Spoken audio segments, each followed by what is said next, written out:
and Atma, what happens when you die? There were a lot of philosophical questions. I would not say this is the most practically important, but understanding the framework, this probably is going to be the most important session. And one challenge here is there is a lot of misunderstanding on this. So it is very important that we should have a clear understanding of what exactly the scripture says, not what people conceive. So that's why this session is very important. And I created the whole thing instead of PowerPoint, I created in OneNote, which we found very useful from the artificial intelligence class. So I can just check it out to you like immediately. So you will have access to all the materials. So, and I will finish the video today or tomorrow so that you will have a chance to listen to this before the next session. So that way it will be very clear to you by next session. So one of the hope I have is from these sessions, that clarity of the Gita, the clarity of the vision on the vision of the Gita is clear. So if that is there, you'll get the key to unlock the scripture. So we covered 2 verses of the second chapter so far. 2 verses only. We took 1 day for 1 verse, and it is going to be like that for the next 2 or 3 classes. After that, we can just go on. So what we found is just give me the full attention and ask any questions you have immediately. Don't take anything blindly. I may not be able to prove everything I'm going to say, but I will be able to support enough logical reasoning that this option is good. That much is the introduction. So we saw that each one of us is subjected to sorrow. Underline the word. I'm saying that I'm not sorrow today and I'll be happy tomorrow. I said each one of us are subjected to sorrow. Today it might be a financial issue. Tomorrow it could be a social issue. Day after tomorrow, for sure, it is going to be a health issue for each one of us. And yesterday it was a toy issue or a job issue. You're struggling to find a job. What causes the sorrow is a variable. Listen carefully, right? What causes the sorrow for me is a variable. It changes from time to time and it changes from person to person. For me, I may have an emotional problem. He may have a job issue. He may have a financial issue. Somebody else may have a health issue. But all of us are subjected to sorrow. So today I may address my financial issue. That doesn't mean that tomorrow something else may not pop up. For sure, all of us know that someday or the other, health issues are going to pop up. For each one of us. Kala kridadi gachadi ayu, Shankaracharya tells. The time, place, and your life is shrinking every day. So this is going to happen. So is there any way, is there any skill set you can learn by which you can mitigate and completely avoid the possibility of being subjected to sorrow? This is what Gita is addressing. So Gita is not addressing a particular financial problem of myself. Or Gita is not addressing Arjuna's challenges in the battle. If that was the case, Krishna could have won the war for him. Krishna didn't do anything in the war. He just taught Arjuna in such a way that whatever is the causes of sorrow, that is mitigated and eventually it got removed. So he started the teaching by saying that you are speaking wise things. Each one of us. Each one of us are well informed in our subject matter. We know all the practicalities of life. And we speak about that brilliantly. But that is not reflected in your actions. That is what Krishna said. So when I talked about Arjuna in the first chapter, I said that Arjuna is not a fool. Arjuna is a good person. His arguments are valid.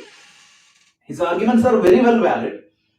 But he's not showing the quality of his arguments. I can always talk about a lot of things. Be in control of your mind. Be happy always. But every time I am crying, it doesn't match us. So Krishna, that is how Krishna said. Krishna said a real Pandita. Pandita is who is Pandita? We saw that. Atma Vishaye Prajna. The one who knows himself properly is a Pandita. That is not the definition of the commonly used word of Pandita. Pandita means an expert. Even it is borrowed in English now. A stock Pandit, a technical Pandit. Right? Is hear that. But in real Sanskrit mean one who possesses Panda is Pandita. And what is Panda? Atma Vishaye Prajna. The one who knows himself properly is a Pandita. So if you know yourself properly, then he won't be subjected to sorrow. This is a big statement. Krishna didn't go here and there. He gave the big answers, the ultimate answers on the first verse itself. What does that mean? He said, Gatasun agatasumscha na anushojanti pandidaha. A pandita, the one who knows himself properly, he is not worried about the one who gata soon means what? Asu means what? Your breath. The one who stopped breathing and the ones who are still breathing. He doesn't worry or he doesn't get into this. Not worry means don't misunderstand that. He is worried, but he won't get into that hyper stressed state. Remember that diagram he showed? So that state he won't get into, whatever is the case. And then to demonstrate this, there are problems could be of two types. For anybody, the biggest problem is what? The biggest fear of anybody, Google it. Fear of death. So if he started addressing that first, it is called the Prathama Malla Nyaya in Sanskrit. The Nyaya means the logic, the school of logic in our system. It tells Prathama Malla Nyaya. If you want to defeat, if you want to become the boxing champion, you have to defeat everybody on the street. Absolutely not. You just need to defeat the current champion.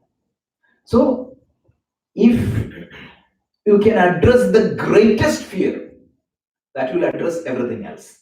So that is first aspect. And then you need to address, like, one is the fear of death. And the second type of fear is what? While you are alive, what exactly is the sources of fear? Like you interact with the world outside, your emotional issues, social issues, everything come under the second bucket.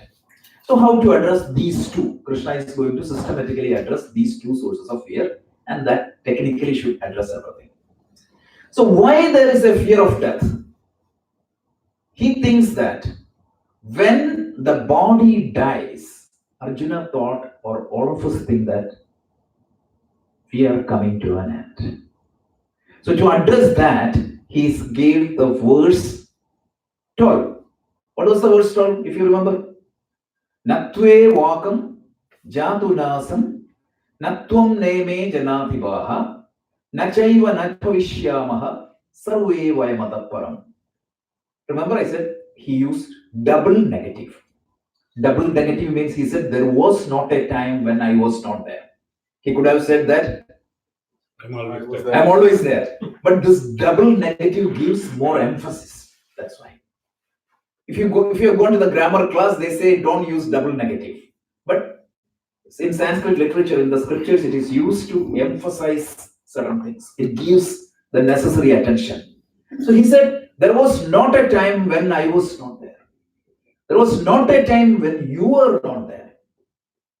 Then he said, there was not a time when all of these people were not there. What does that mean? Everybody was there forever. Second point he said was, there won't be a time when I cease to exist, when you cease to exist, when all of you cease to exist. This is what the literal translation of the verse was. What does that mean? I am always there, you are always there, and all of you are always there. In other words, there is no change in time. It's a contradiction, right? appears to be a contradiction. You have a horoscope, you have a passport, which tells you that I was born on certain day, and if you go to all these like all these cemeteries, you will say that this is the day somebody passed. So what exactly Krishna meant when he said that I was not there, I was always there? Krishna himself was born on a Rohini day, like Arjuna was born on a date, and we all know that Krishna had to go away, Christ has to go away, Buddha had to go away, and we know that all of our forefathers have gone. We have not yet gone, but in the process of going. So, what exactly he meant when he said, I was always there, you were there, and all of you were there? So, this is what we need to understand. So, the next verse is going to give you the background. Clearly, Krishna was not identifying himself with his body. If he was identifying with his body, he would not have said that I was always there, you were always there, and everybody else would have been there. Is this clear? So then I took a pause and I said, your experience may not be always right. Right now I feel that I'm this body because that is what my experience is. Isn't it? I said, like, that may not be always true. So I said, like, our experience is always constrained by the tools we have. We know that when we look at the world, we know that the earth is flat. That's what my experience is. But practically speaking, we know that it is spherical. We know that the sun moves from east, means we see that our experience is what? The sun moves from east to west. But we know that that is not true. We know that we feel that the stars we see is current at this point of time. But it could be thousands of years back, that star was shining. The sun you see right now, you feel that I'm seeing the current sun. But 8 minutes old sun is what I'm seeing.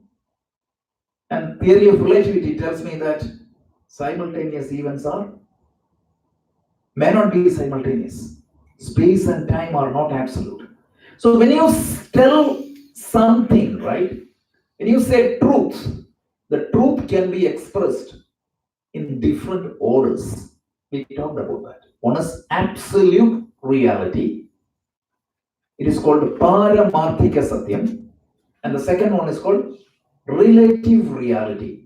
That which is my experiences. And both of them are true. For the transactional purpose, do I consider the earth as round? Not at all, right? It doesn't matter. Do I care about the ultraviolet and infrared waves because I'm not seeing it? That doesn't mean that they don't exist. So I said, what is absolute reality is that which is not subjected to negation, that which is not subjected to correction, that which is not depend upon the instruments or the constraints. That is the absolute reality. Whereas the relative reality is my experience based on the constraint of my instruments. Why the earth appears to be flat for me? Because I'm staying on the earth. So depending upon my space, time, and my instruments, it gives me an experience. And for me, that experience is a reality. And that reality is known as relative reality, or empirical reality, or transactional reality. Is this clear? You're not sitting in a physics class. You're sitting in a Gita class, by the way. This may appear as an echo of physics, right? So this is what it is. Now, there is one more order of reality. We talked about that. It is called Pradibhasika Satyam, or illusionary reality. What is that? My instruments is giving me the correct vision. But what happens? I interpret it as differently. So that is only happens in my head. Relative reality means if you look at that or if I look at that, everybody, it appears to be the same because we are all constrained by space and time. Whereas illusionary reality, when I saw a snake in the dark alley, for him it was a rope, for me it was a snake. Who created the snake? I created the snake. And again, for me, that is also a reality. Why? Because my response would be towards a snake. Whether I created it, whether it existed there, it doesn't matter. So I used a term, right? In the Shankaracharya brilliantly explains that. Srishti means drishti eva srishti, srishti eva drishti.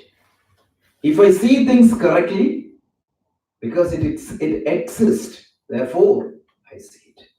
What is the second category? I see it. Therefore, it exists. Both the case, my response would be the same. So having said this is just to establish that there could be some experience beyond my direct experience. So now Krishna is giving the next verse to explain this matter further. So let's see. So let's play the verse.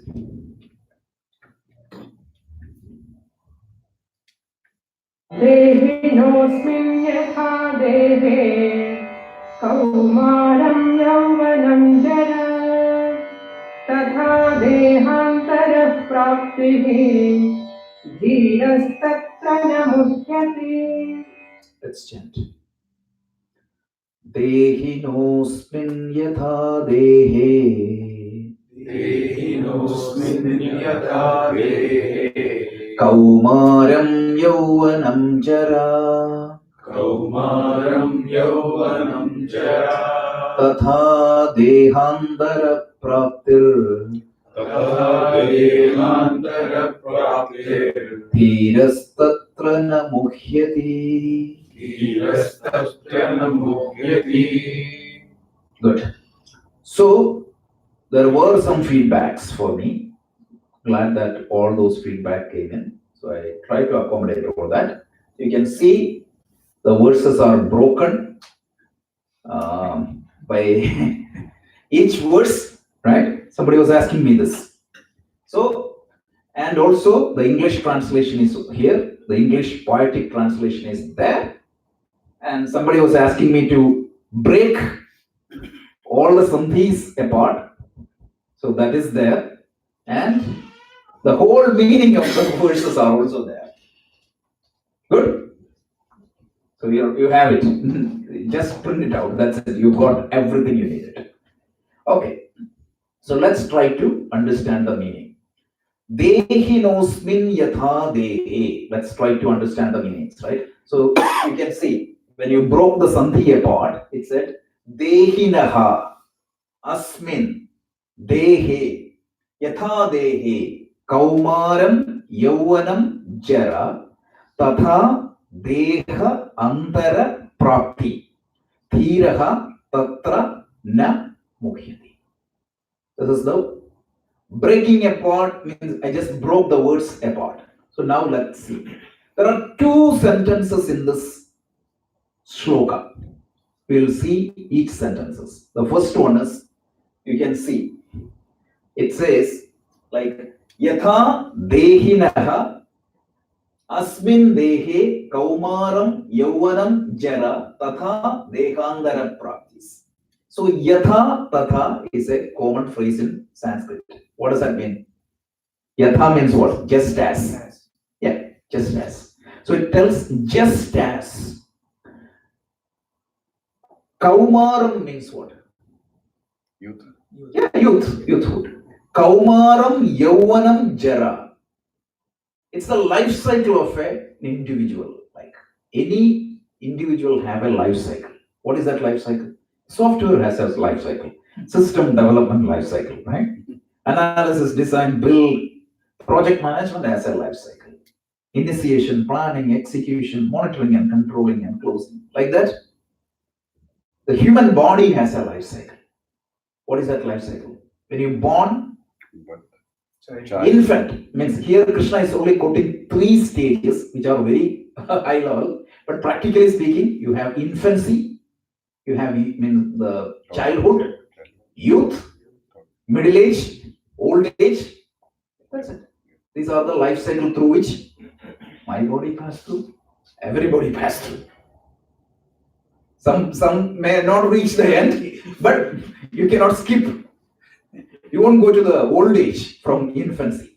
Only in Puranas that happens. Like his son and all, it happened. It's only in Purana it happens. Real life, it won't happen. So that is why yatha in this body there are different stages. Each of you close your eyes and picture your face or the body as a small infant. All of you may have at least one black and white photo. How you looked at that particular point of time. Now imagine yourself now. No way, right? The whole thing got changed. That's even look, imagine your children, right? All of you remember receiving your baby in the hand. How does they look like now? I still remember, like it was. It was before I was scared to hold the baby. It was so small, and now it's so big, even in your height. Now you can't pick it up. Yeah, they can pick us up, right?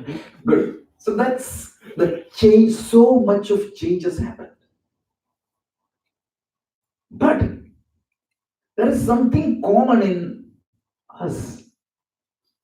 Do you remember that childhood? What exactly is your feeling as Kailashji at that point of time? It is the same feeling you have now. So there was an entity inside which stayed common while the body was changing. And it age also.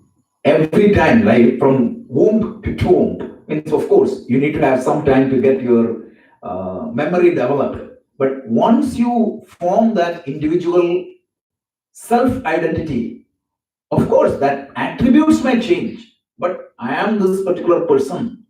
That feelings changes, I mean, it remains throughout. So that's what Krishna tells.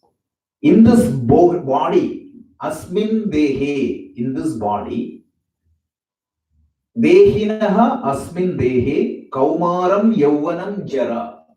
So there are two words he used. One is called deha, and the other one is dehi. What is deha? Deha is body. Body. I told you what exactly it is, right? It came from the root dah, meaning that which is subjected to burning. Dahana doyogyaha iti deha. So that which is subjected to burn is deha. And dehi means what? It is the indweller or processor of the body. So there are two entities. Here is the confusion. Who is the possessor of the body? If I may ask you now, what is your understanding? What is your thought? The soul. Soul. What is soul? When you say soul, what exactly is soul? The subtle body. Yes, what is The consciousness. so somebody, I mean, that's exactly my goal was, right? So I heard consciousness, I heard subtle body, I heard soul, jiva, atma. One thing I heard, which is very contrary to Vedanta or our Indian schools of thoughts, is especially if you go to this New Age and such type of talks, you will hear a lot of words like soul, atma. But these words are not precise. The words has to be precise. When you say something, it has to indicate something definite. You cannot keep it open-ended. And that has to be avoided in the Vedanta classes. So we need to understand when we say soul, what exactly it is. I try to avoid the word soul because it can mean different things to different people. So avoid such words if possible. Atma is another complicated term. People have different ideas about Atma. So we need to understand what exactly is this indweller of this body. So today, that's what we are going to see. One that is destructible and one that is indestructible. Correct. No, actually, there is one more in between. So this is the complication. So we need to understand that. So let me just literally explain this. So asmin dehe, in this body, there is a different state for this body. Kaumaram, Yauvanam, Jara. Therefore, means like that, tatha dehandara praptir. So what happens? Once the body is dead, the indweller of the body gets another body. That is the literal meaning. So that's very important. If you ask me to prove, I cannot prove it. But I'm talking something logic which cannot be contradicted. Logically, that's all I can do, because for me to experience that, I have to die. Or you have to die. Yeah. Do we know if this body transition happens immediately or if there is a limbo period? Those things will come, but let's try to understand, right? So, what I'm just literally explaining. So, literally explaining, what I'm explaining is just there were state transitions within the, when you were in the body, physical body, there were state changes. Kaumaram, Yauvanam, and Jara. Correct? You remained, the indweller of the body or the individuality of the body remained constant throughout that. So that's an observed phenomenon. That is our own experience. So that is no doubt about it. So Krishna said, just like that, understand that when your body perishes, still that individuality continues. It's a statement. Let's take it as a hypothesis. What is hypothesis? It's a well-informed guess or a statement. I said, like, it cannot be just contradictory, right?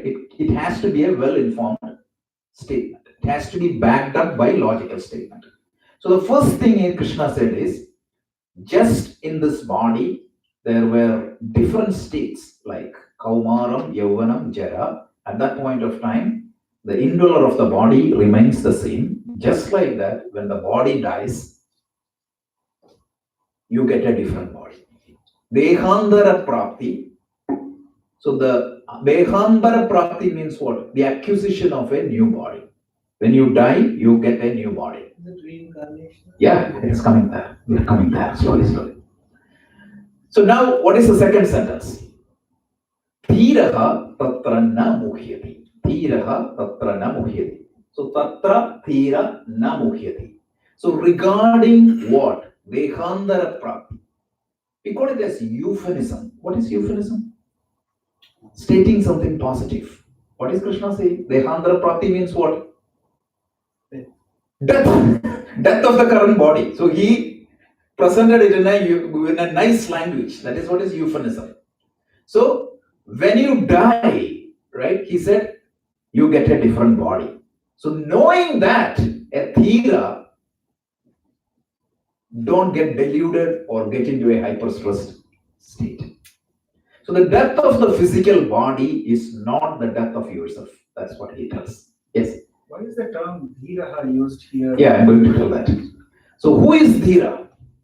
Typically in our Indian languages, they say the brave person, the valiant person. So Shankaracharya defines dhira as dhiraha dhiman. Dhi means what? He is intellect. Intellect. The one who has intelligence, the one who knows the truth is dhira in this context. Again, I said Sanskrit is a what language? Contextual. Context sensitive language. So the word dhira can have multiple meanings. The meaning applicable in this context is dhiraha dhiman. Dhimans means buddhiman, the one who knows things. Okay? So the literal meaning is clear. Just like means he is using yatha tatha. Just like in this body, the indweller of the body experienced different state without changes. Tatha, just like that. When the body ends, the indweller of the body gets a new body. And knowing this, you should not get worried about the death. Because what he is trying to mitigate or avoid? Fear of death. So if you are not ending at this particular point of time, that mitigates that fear of death. But now this is a theoretical experience. But at least there is a hope. Somebody is saying that you will continue. What exactly it is. So we have to understand. Yes. There is also a fear of uncertainty about what's the next body going to be. Yeah. Those are coming, right? First of all, you are not coming to an end. That mitigates something. But the next is coming, chapter 8. Wait for chapter 8, all these details. So Krishna is basically saying you can kill Bhishma. No. And he'll just come back again. No, It's a different- no, that's a negative argument. With a different body. So you don't need to be afraid. So the judge also will tell, I can kill you. Because, right? That's not the thing. You have to follow the ethics, the dharma. You cannot violate the dharma and kill somebody. No, I mean, in this case, Yeah. it's a war, right? So No. This is not. But he was trying to address the fear of death. Because then it leads to an endless cycle of killing everybody. It's like no, he's afraid to kill It's Bhishma like and a- everybody. So he's just it's saying, like a talk. He's not dying, so you can just go kill us. No. He can just get rebirth. Reborn. This is like there was a talk. One priest of a church was explaining the parish people don't drink. He was trying to demonstrate that. Right? He put some worms in an alcohol. What happened? They died. Died. They put that in water. They survived. So he asked the audience, "What did you learn?" One drunken said, "What? If you drink alcohol, all your negative worms in the stomach." Like that. We should not use this as an excuse to kill somebody. Okay, so this, let's see. So I just wanted to bring your attention. That's 30 minutes. Let's try to understand. There are three entities here. One is clearly our experience is something get destroyed at the time of death. Correct? Mhm. What exactly is that entity that get destroyed at the time of death? We heard that something moves to another body. What exactly it is? And we heard that there was an entity which do not have any birth and death at all. Because verse 2 we heard that there was not a time when I was not there, when you were not there, and these people were not there. So three entities are there. So let's try to understand that. So Jiva, let's define the first term. Jiva, what exactly it is? Jiva means it is a living being. That's all. That's all the word meaning of Jiva. Jiva literally came from the root Jiv, means one with a life, one with life, or one with life force, prana. That's what it is. The second, the verbal root Jiva. It is translated to breathe or to live. The one who breathes or the one who lives. That is the definition of Jiva. Each one of us are Jivi. Yeah, Jiva. What it means? The one who has Jiva. One who is with a life. So in our literature, we say that there are three major aspects. In fact, it is not limited to three. If you want to know more, come to our Vedanta class. We are elaborately discussing this topic in depth. But for the time being, for the Gita perspective, we need to understand three major aspects for every jiva. One is called physical body. The physical body is born when? At the time of birth. Yes. And when it will be ending? Yeah. That's what it is. I don't have to explain about physical body. It is directly experienceable by all of us. Let's go to the second aspect. Subtle body. There is something that transmigrates at the time of death. So don't tell me that this is unique to Hinduism only. Every religion in the world, whether it is the most primitive tribal religion or the most widely spread religion like Christianity, Islam, or Hinduism, or Buddhism, all these religions will be unemployed, or it loses its relevance if nothing survives death. If nothing survives death,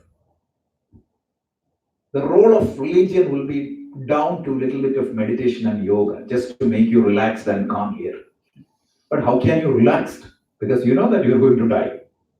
So all the religion accepts that some entity in you will survive your death. What happens to you at the entity? How that entity moves from one place to the other? It's differ from religion to religion and schools to schools. Even within our Indian schools, there is some slight difference between one school to the other.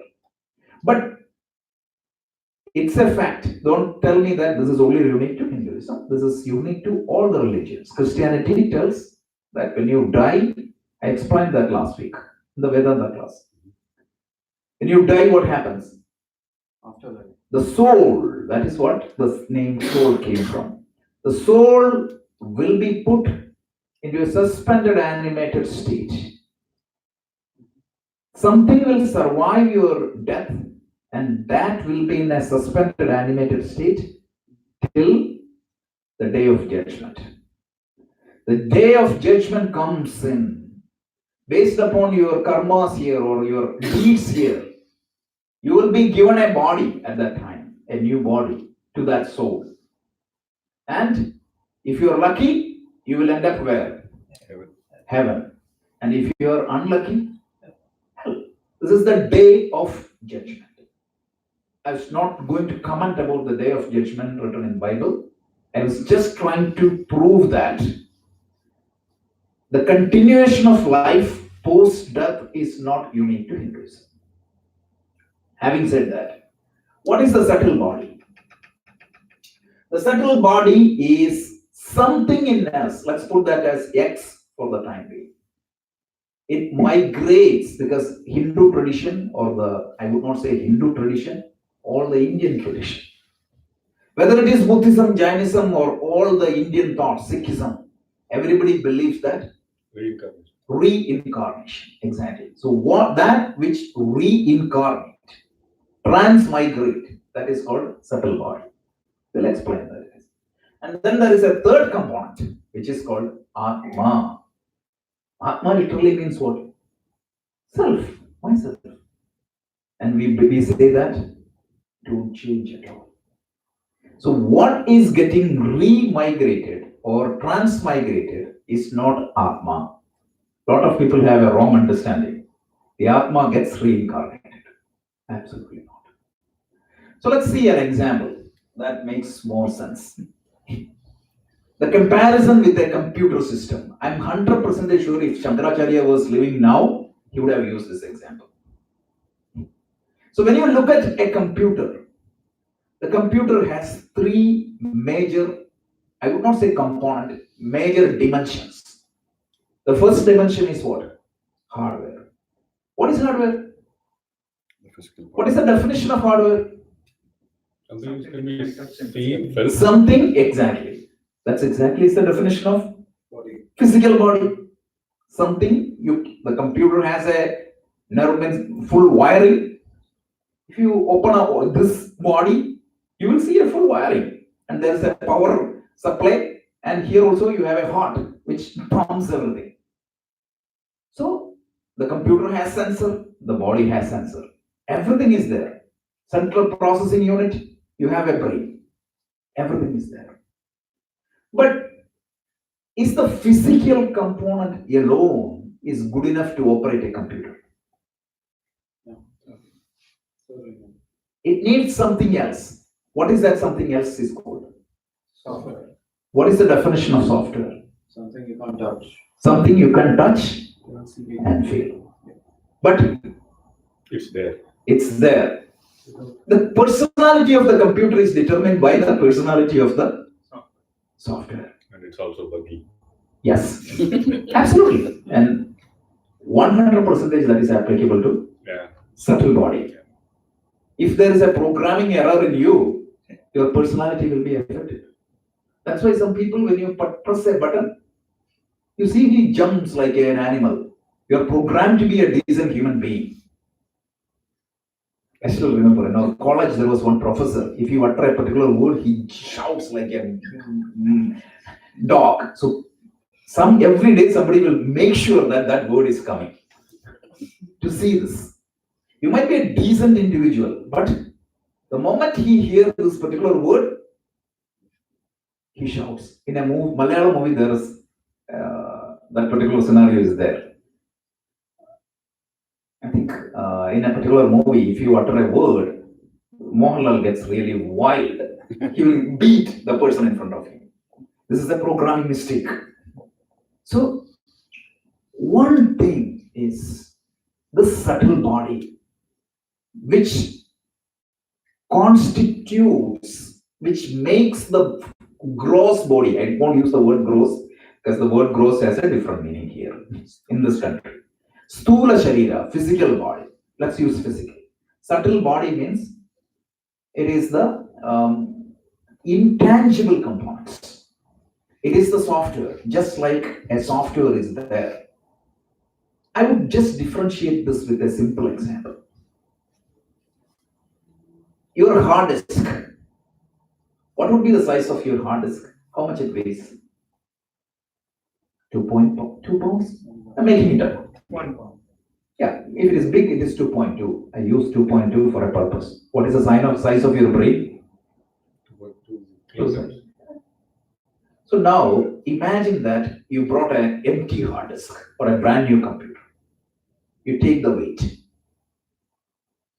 and you fill that with whole data. 2 TB data. 2 TB data means what? I told you the other day. When a child starts, if you start high definition recording, up to 80 years you continuously record, that's good enough for 2 TB. One book, how much? A few MBs. So imagine the size of data dumped in that hard disk. So you copied all the best data. Now you go and weigh the hard disk again. How much it weighs? Same thing. How? So I'm just telling the example because one scientist in England, not in England, in Europe, approximately 500 years back, he did an experiment. He said, he took a rat, he weighed the rat, and he killed the rat. He said the soul is gone, so the weight should come down. Really? Can you speak in Google it? You'll find it. It's a fun. So the subtle things you cannot measure with the physical scale.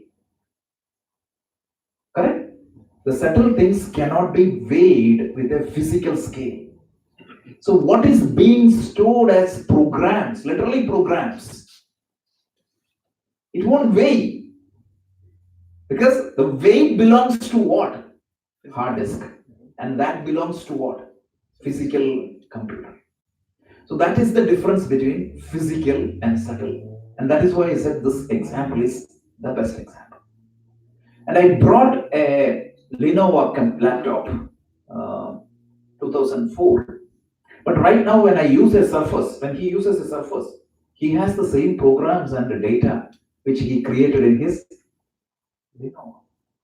The software can be transmigrated from one hardware to the other. I brought a hardware in 2014. In 99, 2000, all of you had desktops. I still do. You still do? That's an exception. But from the desktop, when you move to a laptop, what did you do?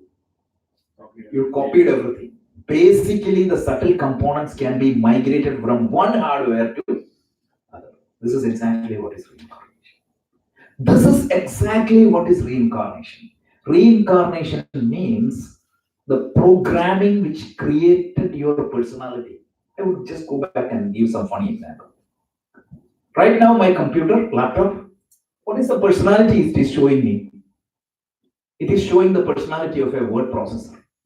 Correct? Suppose I give to one of the teams here, suddenly it moves to a game, right? And suppose we give to a shopping crazy person, Amazon or browser. So the type of program running in the computer determines the personality of the computer. Am I right? Like that, the type of program runs in my body, one in my system, in my physical body determines my personality. And here the problem is what? Just like the computer can take multiple personalities, I can take multiple personalities. Every day, evening, I may say it, I do wrong now. But daytime, I became a Rakshasa. So that multiple personalities are there. All these, what exactly the program that becomes active at that point of time, I present myself in that form. And these programs can be transmigrated to another hardware. All of you are with me, right? This is the most complicated topic in any discussion. Okay. So we said like there is a physical body, there is a subtle body, just like there is a physical hardware and software for a computer. And one more thing, I said the duration or the lifetime or the longevity of the hardware is what? From the birth of the hardware till the death of the laptop. Nobody is going to repair the laptop and now use it, right? Once it is done, it is gone. Don't take example exactly literally. Don't tell me that you can repair the laptop and bring this back, etc., etc. Don't go to that level. But this is just for the example. And there is a third component. I still remember one of my initial days here. I went to work. I tried to switch on the laptop. Sorry, the desktop. It was not working. It was not working. My friends came in. Everybody. He called the help desk. Then he asked me, "Can you check the power plug? Power plug?" So even if you have the best hardware in the world, best software in the world, without the power, these two will not work. So there has to be some source which enlivens or empower or give life to this hardware and software. And how many powers are there, by the way? Only one power, right? Let's say that this is a lab. I'm keeping 10 laptops or computer here. In the computer labs in the college, you saw that, right? One might be HP make, another might be HCL, another could be Wipro. All those things I still remember, right? So depending upon the configuration, you have a different personality. Just like your physical configuration, we have different personalities, right? I may have more physique, you may have better skills. Depending upon that, it varies from person. And some would be made in USA, some would be made in India, some would be made in India and imported here, just like all of us, right? This is a good example. But imagine the power. Technically speaking, what is electricity? What is electricity? It's a flow of electrons through a conductor. So the same electricity goes through here and just reducing the complication. It is not exactly like that. So don't quote me like that. But you can imagine that the electricity goes from one computer, comes out, goes to the other one. So it is the same electricity that empowers all the laptops, if I say, or all the computers. Like that. There is only one Atma. This is what the clarity we need to have. There is only one Atma in the entire universe that elements everything. This is big. There is only one Atma, just like there is only one electricity that gives power to every computer. There is only one Atma. So don't say that you have a separate Atma, I have a separate Atma. You have a separate subtle software. You have a separate hardware. I have a separate hardware. I have a separate software. But the same Atma, just like the power manifests through a small Lenovo to the high-end supercomputer, the Atma is the same. So this is exactly what we unlock. So there are three entities. One is the physical body, which is not, which is the duration of the physical body is Birth, between birth and death. Then we have a subtle body for which a larger duration. It means to be specific, the duration of the subtle body. Anybody from the Vedanta class? What is the duration of the subtle body? From the start From the beginning of the cycle, creation, to to the pralaya, to the end of the cycle. So potentially it can go all the way that much. So when you see a small infant, what does that mean? He just got a new hardware. That's all. But the software was imported from a past life. This is a matter of belief. Because I said I cannot prove it. There is no alternate theory in any religious thoughts which is better than this. Go and evaluate everything. Okay, so this is said. So we are just giving a little bit more example. Like physical body, it is born out of physical matter, right? It constitutes everything that can be touched and seen, temporary in nature, because the life could be. I would not say this is one. One means I said like between greater than 0, less than 120. That's what it is. So we have changed that. Begins at the time of birth and end at the time of death, and subjected to sixfold modification. Every body is subjected to sixfold modification. Asti. Asti means coming into existence. Jayate means born into this world. One is coming into the womb. Next is born in the world. Varthade, growth. Viparinamate, what is that? Change. Yeah, complete changes happens. This is called out in the scripture. By the way, these changes are really called out. This is very much aligned with the scientific thoughts. Then what? Viparinamate, decay. What is a classic example? You read like this, stretch, and you go to the doctor. When you cannot stretch anything further, that is the sign of viparinamate. Parinama means what? Change. Viparinama means what? Negative change. The other way. Visheshana parinama. Then apakshiyate. Sorry, viparinamate is metaphor. Sorry, I'm sorry. That is a vishesha parinama. Apakshiyate means decay. That is what I just said. Then finally, pranashyate. Death. So the body has a beginning, the body has an end. Then it has different life cycles: childhood, youth, old age. And what is the other speciality of physical body? It is visible to all. So the problem is what? Most of the people takes the physical body as themselves. So that's why they think that fear of death comes in. So, and that means what? The fear, the limitations of the body or the constraints of the body are my constraints. There is a difference. The difference here is the physical body is not me, but it is an important gadget given to me. Because without the physical body, I cannot transact with the world outside at all. So if I take my phone as myself, what is going to happen? If you really think about the new iPhones, the transmigration is very clear. Like the new iPhone transfer, you just need to bring near. It just transmigrates the software. So I really love the software hardware example in this context. You won't see in any book, okay? This is our example. Then what happens? So when you think this as the most powerful gadget available to you, some people say that then you ignore the body. Some people care their phone much better than their life body. Or some people care their car. When you go to malls, you see one car always parked away, right? That's a brand new car.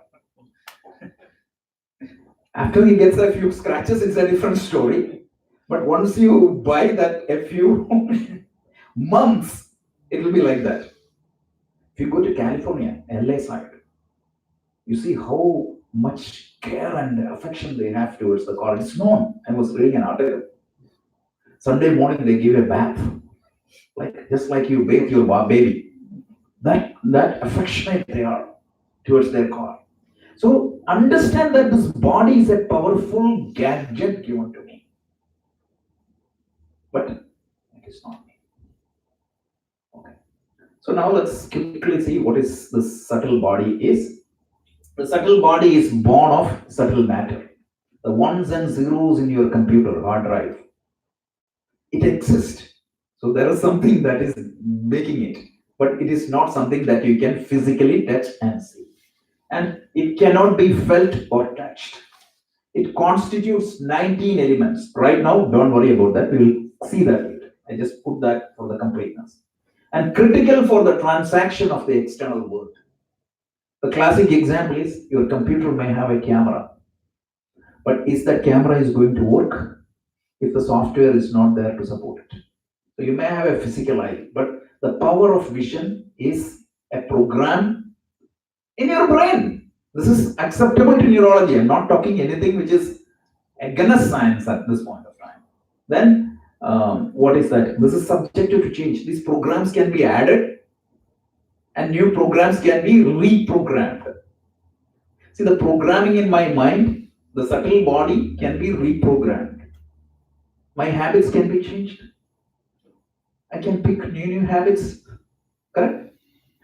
So, how we are going to reprogram the subtle body is a key topic of the Gita.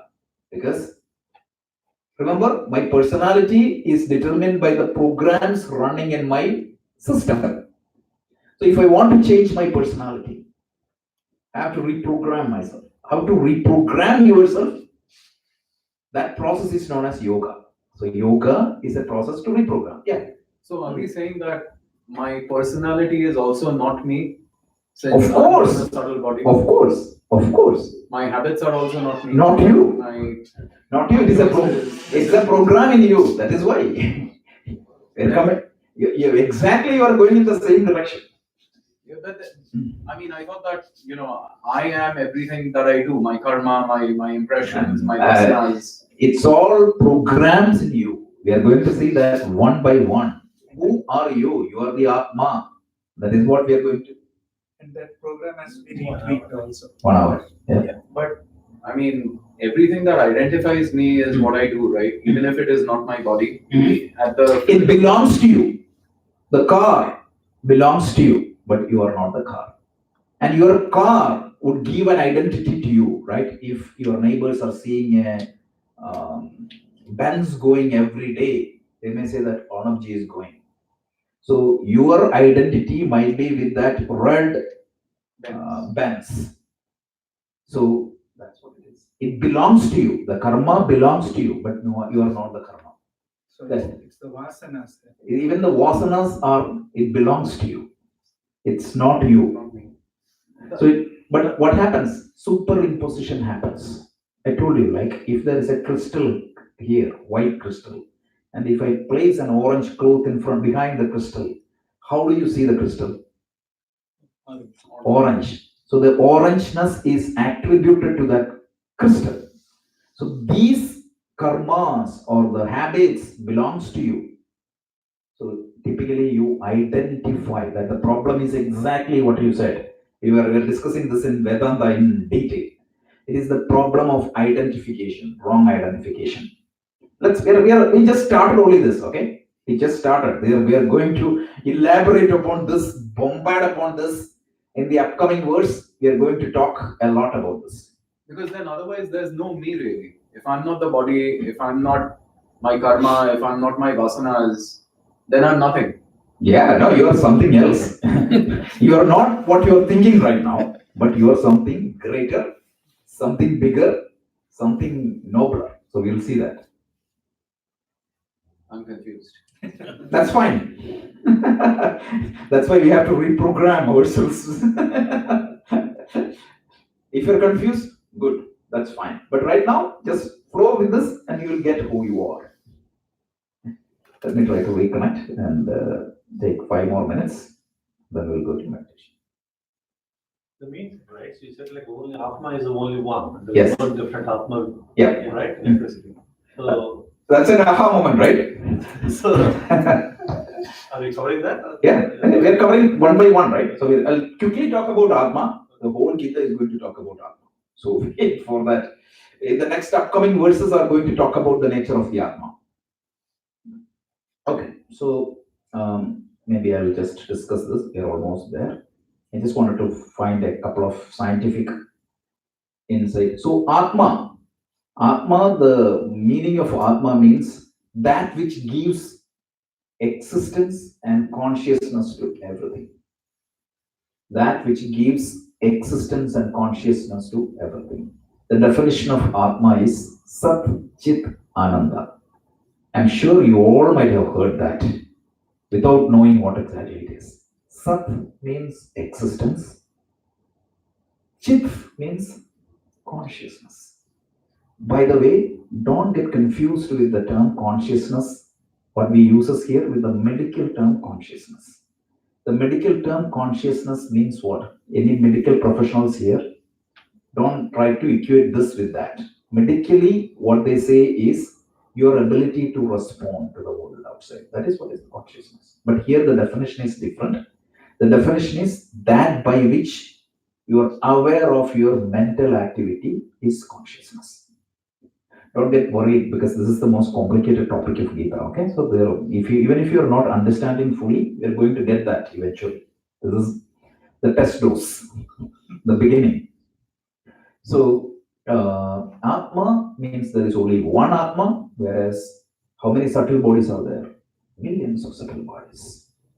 How many physical bodies are there? Millions. Now you may ask if there is an in-between state. We'll answer that. It's coming. So, but there is only one Atma. Please have that thought in the mind. There are not hundreds of Atmas. Only one Atma. We are going to elaborate this topic a little bit more. And if you don't have this fundamentals clear, you will not understand anything. And Atma is non-dual. The Atma is, there is only one Atma, and this Atma is all pervading. There is no place where this Atma is not. It is that power which sustains the universe. We are going to see this a little bit more in detail. So the Atma is all pervasive. Atma is beginning. There is no beginning and end. Atma is attributeless. So they say like it is truly infinite. I talked about what exactly is infinite in the last class. Somebody was asking a question. The definition of infinite in Vedanta is called Ananta. In mathematics, it is very limited sense you use, like contour, right? He has, means we are seeing that contour diagrams, etc. He has done a lot of research on infinity. Like any real number between 1 and the 0, means any number, the set of numbers between 1 and 2 is infinite. Like that, there are multiple types of infinite in maths. But in Vedanta, when they say infinite, it is very well defined. They say, Desha, Kala, Vastu, Parichinna. That which is not limited by space, that which is not limited by time, and that which is not limited by objectivity. Space means what? If I'm here, then I'm not there. So I'm spatially limited. Time-wise limited means what? I was not here yesterday. Tomorrow morning I won't be here. So time-wise I'm limited. Or if that is complicated, imagine 100 years back. How many of you are here? After 100 years? No. So we are time-wise limited. Objectivity means I'm a human being. I'm a particular object. That means I'm not an elephant. If I am A, it implies I am not A naught or B. The whole set of universe, A complement you call, right? Any set you take, set of integer. What is not the set of integer is a complement. That is a simple set theory. So if I'm saying that I'm an object, I'm a computer, that means I'm not an AC. That's much simpler. So it is not limited by any of these things. We are going to talk about this more on this particular subject. This is very big. We'll talk. This is the Atma. So, what I wanted to tell you today is that there are three entities. One is there is an entity that has a short duration of life. There is a physical entity. That is what our body is. And most of us identify ourselves with the physical body. So we believe that the limitation of the body is my body limitation. The limitation of my duration, longevity of my body is my lifetime. And we saw that there is one component that transmigrates, which is called the subtle body. Imagine the software moving from one laptop to the other. And the subtle body determines the personality of every individual. And the last one is just like the electricity is common to all the computers in the world. There is no Indian electricity different from American electricity. Electricity is electricity. Don't ask me 110 versus 210. That's a different thing. Electricity is electricity. So, like that, there is one Atma which empowers the entire bodies in the world. We're going to unpack and elaborate each one of these terms, okay? So, don't worry, we are going to discuss this in detail. So, if you identify yourself with the physical body, you're right. There is a birth, growth, decay, death. Then, if you identify with subtle body, yeah, you have a transmigration.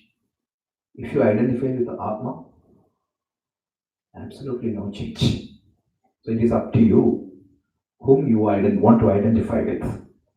If you identify with physical body, so there's a beautiful story. I'll tell that story and then 4 more minutes. There was a wave in Atlantic Ocean. This wave was born. Of course, this wave was growing. Imagine the wave had a human mind. Otherwise, the story don't have any. And don't ask me whether the wave can have a human mind. So he said that wave is different. He is big. This wave is lucky. That wave is unlucky. I need to kill this wave, that wave, etc. Finally, he said the wave said that okay, I'm reaching the Atlantic Ocean shore. That means what? I'm going to die. I'm going to die. Luckily, there was a wave Gita class. The wave went there and understood. I'm not this wave, I'm water. When I go and hit the Atlantic shore, I may transform into a what? Droplets of water. Whatever it is. But essence of me Doesn't die. will continue. So if you think yourself as Kailash ji or Rajesh or Kumar or Rohit ji, yes, my life is limited. I'm subjected to all these changes. My body will decay. Eventually I will die. But if I identify myself, it's like I'm attaching with my laptop. Imagine that I take my laptop as myself. What happens? This laptop will die in another 1 year. So I started worrying about that.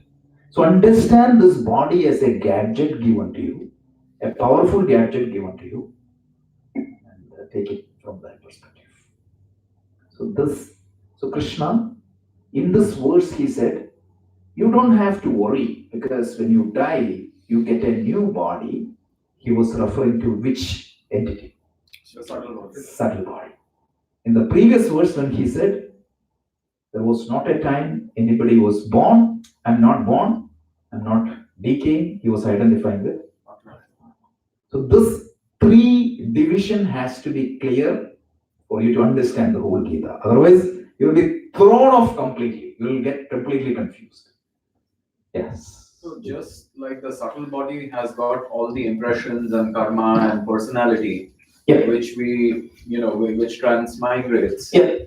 Does the Atma have any attributes? Zero. That is what I was saying. Atma has zero attributes. Atma doesn't have any attributes. It is not constrained by anything. And the next verse 15, 16, 17, 18, we are going to talk about. I'm sorry for trivializing it, maybe, but isn't that a little boring? No. Not having any attributes. No. Being. No. It is not boring because it encompasses everything. So we are going to talk about what is Atma. I can tell you that it is Sat Chit Ananda. So Sat Chit Ananda, we have to unpack each word and elaborate on that. When you understand that Atma, everything, it encompasses everything. We'll see that. So I just wanted to, I put some combined analysis here, thought process, etc. And I put some quotes by three major scientists who are researching on this particular topic. One is, it's there in the notes, you can see that. One is Erwin Schrödinger, none other than Erwin Schrödinger. Who is Erwin Schrödinger, by the way? The founder of? Atom bomb. No, No, sorry. quantum mechanics. Quantum mechanics, yeah. Yeah. So he tells, a direct quote from Schrödinger, connecting this with Vedanta is put there.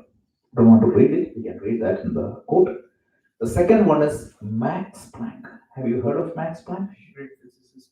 So if you really think about the pioneers of this modern physics, one is Einstein, the other one is Schrödinger, and the third one is Max Planck. Einstein came up with E equal to mc square.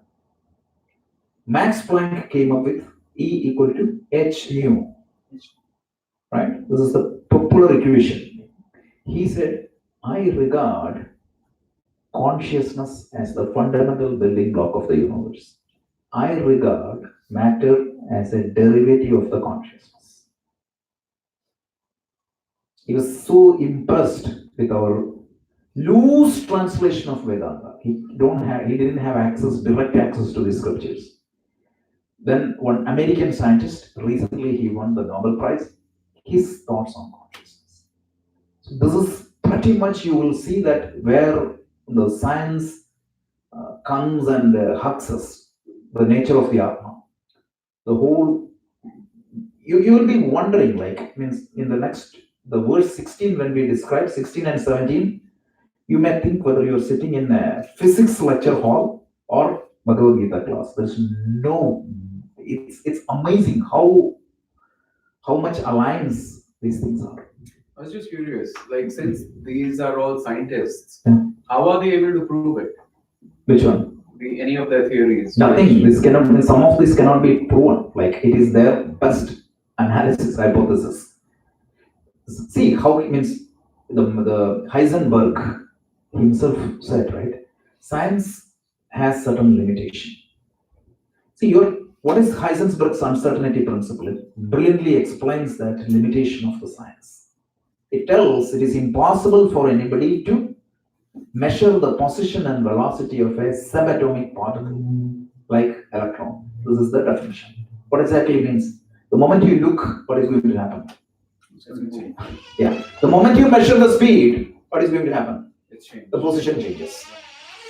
The observation itself is going to change everything. So you are staying conditioned by space and time, and you are trying to understand something or trying to measure something which is beyond space and time, which is almost impossible. But there are certain approximations. But what I'm trying to say is that whether they proved it or not, but I'm saying that these thoughts were appealing to these great or greatest scientific minds. This is not just limited to superstitious belief of the people in village. I'm not criticizing them, because let me correct it. Sometimes the people in village have better understanding. So I saw a random survey. Somebody was going to a city and asking somebody, where is God?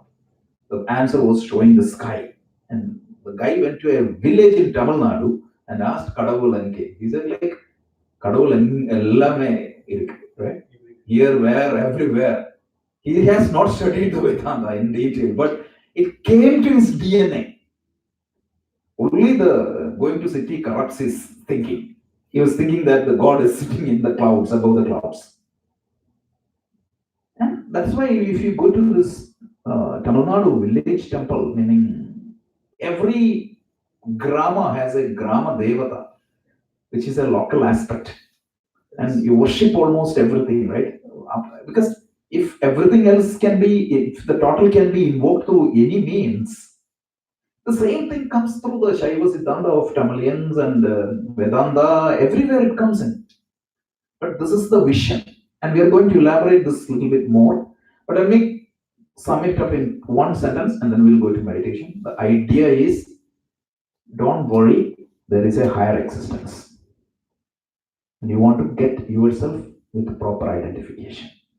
And that is capable of removing the risk. What was the risk we talked? Each one of us are subjected to sorrow. Remember? Yeah. That's a risk. I already defined what is a risk. It is a known unknown. Remember, I talked about risk, issue, and uncertainty. Uncertainty means unknown unknown. Issue means known known. Whereas risk means known unknown. It could happen. And each one of us have that risk, subjected to sorrow and suffering. And this teaching is to take it over. Please come, please come. Okay, so that's good. So we will stop here. I will share the OneNote, so you have all the notes available with you. And this video I'll publish today night or latest by tomorrow. And the podcast also will be there. Okay, so let's take 5 minutes break and we'll start the meditation. Thank you.